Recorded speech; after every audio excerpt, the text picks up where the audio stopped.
Yan na nga guys, magluluto tayo ng galunggong. Kasi nga, ayaw ng anak ko ng galunggong. Kaya, gagawin natin, lagyan natin ng harina.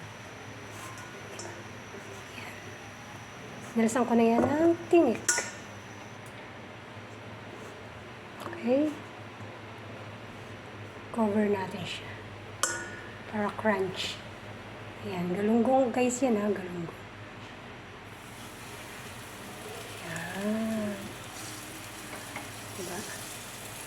Gawin natin dalawa.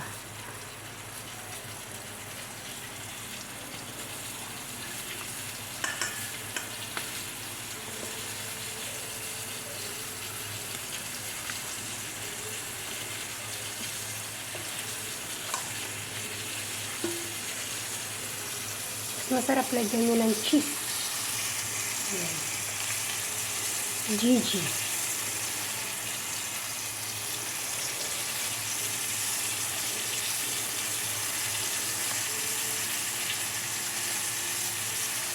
Ano na pakikita ko yung luto sa inyo.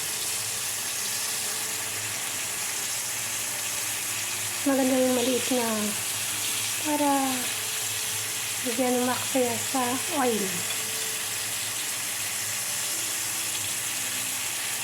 Medyo mainit din ako pag nagpiprito.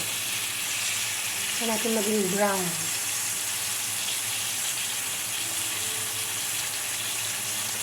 Kiki, galunggong. Sarap ito may cheese. Hindi na kailangan ng egg. Harina lang okay na sa egg. Diba?